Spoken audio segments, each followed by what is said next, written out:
नमस्कार दोस्तों, स्वागत है आप सभी का एक और नई वीडियो में। मैं हूं राजेश और आप देख रहे हैं डीआर के ट्रेडिंग यूट्यूब चैनल। तो आज हम बात करने वाले हैं कि बिगिनर्स ट्रेडर कैसे प्रॉफिटेबल बन सकते हैं। ठीक है, उनको क्या क्या चीज़ों की ज़रूरत पड़ेगी और कैसे कैसे उसको ट्रेड लेने हैं और कैसे वो प्रॉफिट में आ सकते हैं। ठीक है, इन सभी चीज़ों के बारे में बात करेंगे, तो वीडियो पूरी देखना, बहुत लर्निंगफुल होगी। और वीडियो को शुरू करते हैं बिना टाइम गवाए। Let's begin.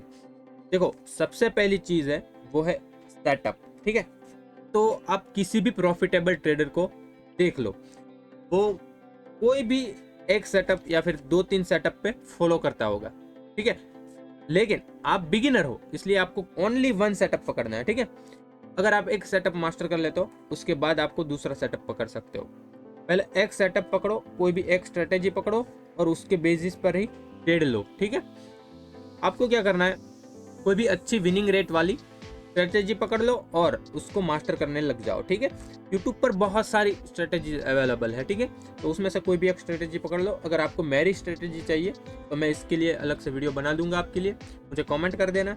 ठीक है, तो इसका भी मैं जो स्ट्रेटेजी फॉलो करता हूँ उसका भी 60 to 70% विनिंग रेशियो है। ठीक है, और उसके बाद जो दूसरा पॉइंट आता है तो वो होता है आपको फिक्स नंबर ऑफ ट्रेड्स। ठीक है, आप कोई भी सेटअप पकड़ लेते हो लेकिन वो सेटअप हर बार प्रॉफिटेबल नहीं हो सकता। आपको उसमें से चुनिंदा ट्रेड से पकड़ने होते हैं। ठीक है, तो यहाँ पे अगर आप कोई सेटअप पकड़ते हो उसके बाद आपको उसमें ट्रेड करने हैं, और आपके जो ट्रेड होंगे वो कैसे करने हैं आपको। अगर आप दिन में 2 ट्रेड तय करते हैं, ठीक है, दिन में 2 ट्रेड तय करते हैं तो आपको 2 ही ट्रेड पकड़ने हैं। फिर आपका सेटअप चाहे 10 ट्रेड दे, 15 ट्रेड दे, 20 ट्रेड दे, तो उसको आपको सभी ट्रेड्स पकड़ने नहीं है, क्योंकि उससे क्या होगा, ओवर ट्रेडिंग होगी और आप लॉसेस में चले जाओगे। ठीक है, जो भी प्रॉफिट किया होगा वो भी आप लॉसेस में कन्वर्ट कर दोगे। ठीक है, तो आपको क्या करना है, फिक्स नंबर ऑफ ट्रेड कर देने हैं। एक दिन के मैं 2 ही ट्रेड करूंगा तो 2 ही फिक्स कर दो, 2 ट्रेड खत्म, पीसी लैपटॉप बंद। ठीक है, तो ऐसा करना है कि फिक्स कर देना है कि दिन के 2 या फिर 3 या फिर 1 जो भी आप तय करते हो उतने ही ट्रेड लो और उसके बाद बंद कर दो पीसी। ठीक है, उसके बाद क्या पॉइंट आता है कि स्टॉप लॉस। स्टॉप लॉस एक ऐसी चीज है ना गाइज कि आपको कभी बड़ा लॉस नहीं होने देगा। ठीक है, वो आपके हाथ में है। अगर आपने कभी भी स्टॉप लॉस नहीं लगाया और आपके गलत डायरेक्शन में मार्केट चला गया, ठीक है, फिर आप क्या करते हो, होप ट्रेडिंग पे आ जाते हो। आपको दिख रहा है कि मार्केट नीचे ही जा रहा है, मैंने अप साइड का ट्रेड लिया था और मार्केट नीचे ही जा रहा है। ठीक है, तो आप क्या करते हो, होप ट्रेडिंग शुरू कर देते हो।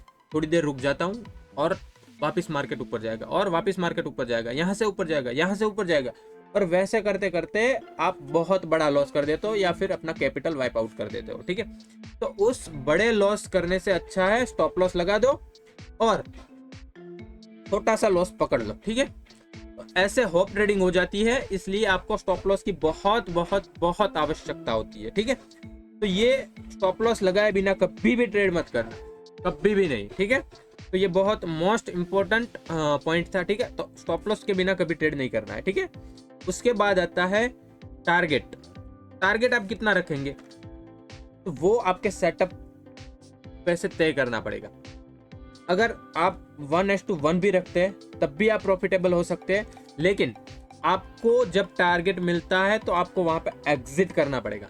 वरना क्या होगा कि आप टारगेट मिल जाता है 1:2, 3 भी मिल जाता है, लेकिन लोग क्या करते हैं कि और लालच में वहां पे एग्जिट नहीं करते और वापस से वो लॉस कर देते। ठीक है, तो ऐसा नहीं करना। आपको अगर स्टॉप लॉस लगाते हैं तो उसके साथ टारगेट भी लगा दो। ठीक है, टारगेट भी लगा दो अगर आप एक बिगिनर हो, तो उससे क्या होगा कि आप होप ट्रेडिंग नहीं करोगे, इससे ज्यादा लालच नहीं करोगे, वहां पे आप एग्जिट कर जाओगे। जहां पे आपका टारगेट है उधर ही ऑटोमेटिकली एग्जिट हो जाएगा। ठीक है, तो आप जैसे ही स्टॉप लॉस रखते हो उसके साथ अपना टारगेट भी फिक्स कर दो। ओके, तो ब्रैकेट ऑर्डर भी साथ में लगा सकते हो कि उससे क्या होगा कि एसएल और टारगेट सब साथ में आपका लग जाएगा। ठीक है, तो ऐसा करना है, आपको टारगेट भी साथ में लगा देना है। ओके, या तो फिर आप स्टॉप लॉस को ट्रेल करके अपने टारगेट पे लगा सकते हो। उससे क्या होगा कि आपका टारगेट जो हिट हुआ है उससे ऊपर जाने वाला होगा मार्केट, तो और भी आपको प्रॉफिट देकर जाएगा, और वरना नीचे जाएगा तो आपका ऐसा लेट हो जाएगा और आपको टारगेट मिल जाएगा। ठीक है, ऐसे भी कर सकते हो। तो ये भी एक बहुत अच्छा पॉइंट है कि टारगेट आपको कैसे बुक करना है, ठीक है। तो उसके बाद जो आता है वो है मनी मैनेजमेंट। अब आप मनी मैनेज कैसे करोगे? मान लो आपके पास 50,000 रुपए है शुरुआत में, ठीक है, ट्रेडिंग शुरू करने के लिए। तो 50,000 रुपए है तो आप पूरे के पूरे 50,000 ट्रेडिंग में मत डालो, क्योंकि आप कभी भी बड़ा लॉस कर दोगे तो वो पूरा कैपिटल वाइप आउट हो जाएगा, ठीक है। आप होप ट्रेडिंग कर दोगे, कुछ भी अलग गलत चीज़ें कर दोगे, कहीं पे भी ओवर ट्रेडिंग कर दोगे, कुछ भी कर दोगे, ठीक है। तो उससे क्या होगा कि आपका पूरा कैपिटल जो है वो वाइप आउट ना हो जाए। आपके पास 50,000 है, सिर्फ और सिर्फ 10,000 डालो, 10,000 डालो, उससे ट्रेडिंग शुरू करो। 50,000 अपने अकाउंट में रखो, बैंक अकाउंट में, ठीक है। ब्रोकर के अकाउंट में भी मत डालो 50,000, ठीक है, वो अपने बैंक अकाउंट में ही डाल के रखो। 10,000 से शुरू करो। अगर 10,000 का लॉस हो जाता है तो आपके पास और भी 40,000 बचेंगे, तो दूसरे 10,000 लाओ, ठीक है। तो इससे क्या होगा कि आप पहले 10,000 से बिगिनर हो, इसलिए मुझे पता है कि आप जो भी बिगिनर्स होते हैं उसको मार्केट में पहले लॉस ही होता है, ठीक है। किसी को भी पूछ लो, बड़े ट्रेडर से या फिर किसी को भी, तो पहले आपको लॉसेस होता है। तो उससे अच्छा है कि आप 50,000 गवाए, उससे 10,000 ही गवाएंगे, ठीक है। तो पहले जो 10,000 गए, ठीक है, वो आपके गलती के हिसाब से गए। अब आपको क्या करना है कि आपकी गलती जो हो रही है उसको लिखते रहना है, ठीक है। ये पॉइंट लिख लेना कि आपको जो भी ट्रेड लेते हो उसमें गलती की है या फिर आपने अच्छा किया है, वो सब कुछ आपकी डायरी में नोट होना चाहिए। 2-3 महीने नोट कर लो, उसके बाद उसमें से क्या गलती हो रही है, क्या मैं सही कर रहा हूँ, वो सब पढ़ लो एक बार। उसके बाद ट्रेडिंग वापस से शुरू करो, ठीक है। पहले 10,000 गए, कोई बात नहीं, दूसरे 10,000 लाओ, उससे शुरू करो। उसके बाद क्या होगा पता है आपको? पहले आप बड़े बड़े लॉसेस करोगे, जो पहले लॉसेस में आओगे, उसके बाद दूसरे 10,000 लाओगे, उससे आप ब्रेक इवन पे आओगे, मतलब नो प्रॉफिट और नो लॉस, ठीक है, वहां पे आओगे। उसके बाद आपको पता चलेगा कि कैसे ट्रेड करना है परफेक्टली, ठीक है। जब 20,000 चले गए तो और 10,000 डालो, ठीक है। तो अब क्या होगा, आपने जो भी गलती की थी वो गलतियां नहीं होगी, ठीक है। आपने लिखा होगा और आप उसको दोहराएंगे नहीं, ठीक है। उससे क्या होगा कि आप प्रॉफिटेबल में आना शुरू हो जाओगे, ठीक है। 2 बार आपने कैपिटल वाइप आउट कर दिया तो उसके बाद क्या होगा कि आप वो गलतियां दोहराओगे नहीं, और आपका जो भी स्ट्रेटेजी होगा और जो भी आपकी सेटअप होगा वो मास्टर होने लगेगा धीरे धीरे, ठीक है। तो इसके बाद क्या होगा, थोड़े बहुत प्रॉफिटेबल में आओगे, ठीक है। और उसके बाद 1 महीना 2 महीने के बाद आप प्रॉफिटेबल हो जाओगे, ठीक है। प्रॉफिटेबल हो जाने के बाद, आपको मास्टर हो जाने के बाद, आपको सेटअप सब कुछ आ जाने के बाद, आपको मनी मैनेजमेंट नहीं आता, तब भी आप लॉसेस में जा सकते हो, ठीक है। ऐसा क्यों होता है? देखो, पहले हमने क्या किया, 50,000 थे आपके पास, 10,000 डाले, ठीक है, और आपने मास्टर कर लिया अपना सेटअप, ठीक है। अब क्या करोगे, आप पूरे के पूरे 50,000 डाल दोगे, ठीक है। तो उससे क्या होगा कि आपकी साइकोलॉजी बिगड़ जाएगी, और आपके पास अगर 1 महीना 2 महीना लॉसेस कंटिन्यूस होवे तो आपके पास पैसा नहीं बचेगा और आप अपना पूरा का पूरा कैपिटल वाइप आउट कर दोगे, ठीक है।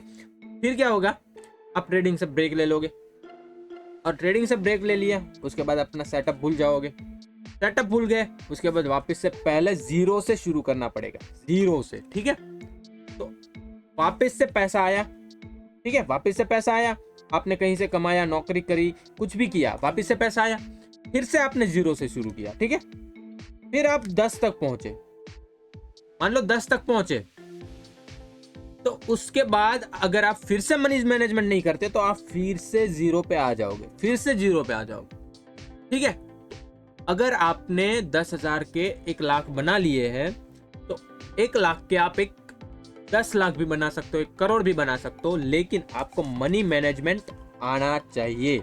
आपके पास एक्स्ट्रा जो भी आप पैसा डालते हो अपने ब्रोकर के अंदर, उससे 5 गुना या 10 गुना पैसा आपके अकाउंट के अंदर या फिर आपके पास पड़ा होना चाहिए, जिससे आपको कंटिन्यूअस लॉसेस भी होते हैं तब भी आप मार्केट के अंदर सरवाइव कर सको, ठीक है। तो ये मनी मैनेजमेंट बहुत इंपॉर्टेंट है और इसको सीखना पड़ेगा। बहुत सारे वीडियोस अवेलेबल है यूट्यूब पर, देखो, जाके सीखो मनी मैनेज कैसे करता है, कैसे आपको, अगर आप प्रॉफिटेबल ट्रेडर बन चुके हो तो कैसे आपको उसको इन्वेस्ट करना है, और इन्वेस्ट करके आपके पास पैसा पड़ा है उसको भी बढ़ा सकते हो। ठीक है, ये सब चीज़ें करो और इससे आप प्रॉफिटेबल हो सकते हो। ठीक है, देखो प्रॉफिटेबल बनने के लिए 2-3 चीज़ें थी, वो मैंने आपको बता दी, और बहुत सारी चीज़ें आती है, लेकिन वो आपको मार्केट के अंदर रहते रहते थोड़ी थोड़ी बहुत आ जाएगी। ये बहुत इंपॉर्टेंट थी, वो चीज़ें मैंने आपको सब कुछ बता दिया है। तो आप एक बिगिनर हो तो आई होप ये वीडियो आपको लिए बहुत हेल्पफुल हुआ होगा। अगर आपको वीडियो पसंद आई है तो लाइक कर देना, शेयर कर देना अपने दोस्तों के साथ। मैं मिलता हूँ अगले नेक्स्ट वीडियो में, तब तक के लिए bye bye, ta-ta, thank you so much, take care.